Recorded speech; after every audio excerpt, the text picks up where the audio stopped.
company from Saracosa on the outside. Dunbar Road now leads it by a length and a half. Saracosa couldn't go with her. Lucky Move trying to hang in there third, furlong to go, and it's Dunbar Road increasing the margin to 3-4. Saracosa is clearly second right now, overthinking with a late rally, but it's a Class A filly indeed here. Dunbar Road wins gear down the Delaware Handicap by 3.5. Saracosa. Welcome back to the final Breeders' Cup preview that we are going to be doing here on Racing Rundown this weekend. This is the Beldame at Belmont Park. Same conditions as the Spinster, which we talked about last video. So we will get into all the 5 horses for this race like we do always. We'll start with the one, Latruska. Latruska is coming out of a win in the Chuvie most recently. Prior to that, she was 5th in the Ballerina. Even though she was 5th in that race, there is strong form coming out of the Ballerina, but I'm not really sure how much I want to look at that. Considering that this race is a 1 1/8 that she's going to be running in. And she was a winner of the Added Elegance at Gulfstream, which was one of the black types that they put on their card during the pandemic. Also a winner of an allowance at Oaklawn earlier this year, 3rd as well. So good efforts for her across the board since she came in from South America last year. Did run a couple of races here in 2020. I think she's a consideration in here, but ultimately I do think that there is one better horse in here. Obviously, if you look at the name, there's one horse in here that towers above the rest of them. I think that Latruska is an underneath use, though I do think that she has run good enough to justify that, but can't justify putting her on top here.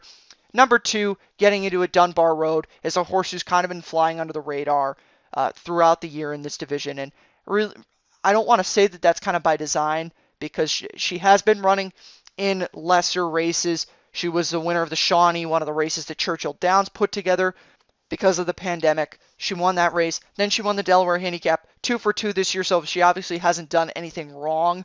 I would say, though, that she has been running against a lesser company, which is why she's probably, in terms of Breeders' Cup, probably not going to be seen as highly, but I do think she's the most talented horse in this race. I don't really think it's a very hard conclusion to come to.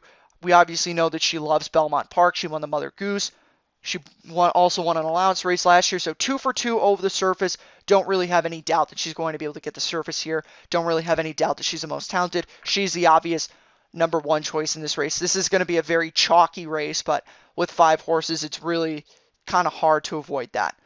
We'll get to the 3rd horse now, Nona Madeline, coming out of an 8th place finish in the Chuvie. Don't really like that. She did win the Summer Colony and was 2nd in the Added Elegance, but I'm really turned off by that 8th place finish in the Chuvie.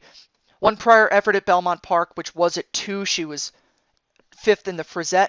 Don't really like that effort either. And so for me, those 2 reasons, don't like her coming out of the Chuvie. Don't like that 5th place finish in the Frisette. I'm going to leave her out of the top 3 in this race, and I don't really see a reason that she would be able to win.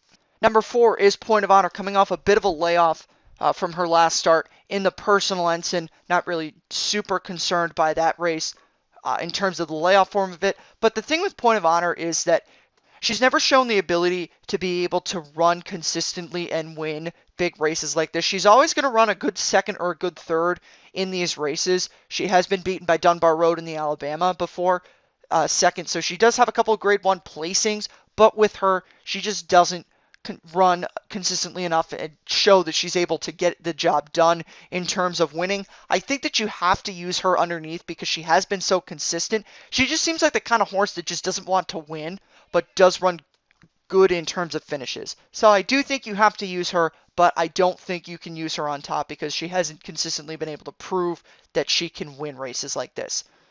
Moving on to the final horse in this race, Horologist, the New Jersey bred, coming out of a 3rd place finish on the La Troyenne. I talked a lot about the other 2 horses from that race that are running this weekend, Saracosa and Lady Kate running this weekend in the Spinster. She's also another one. Good 3rd place finish.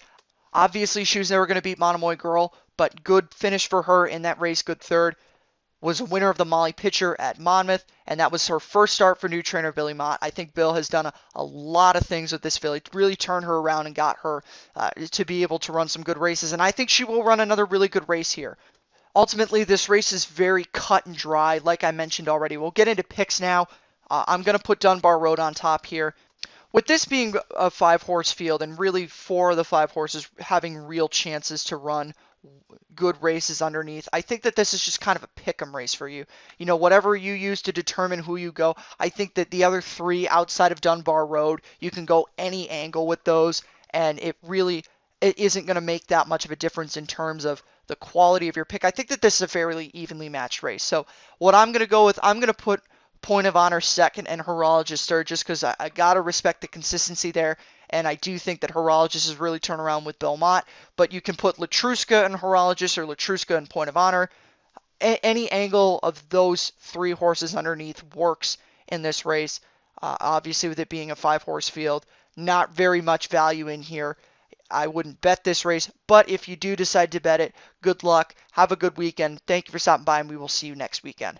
Ran 3/4 in 109 and 2. It's Latruska in front as they come down for the 8th pole. Then it's Our Super Freak, Royal Flag, and on the outside it is Golden Award. Latruska trying to take them the entire 9-furlong distance. She's still in front. It's Latruska by a little more than 2. Then Our Super Freak, Royal Flag, one last try at the rail. Latruska did it in front.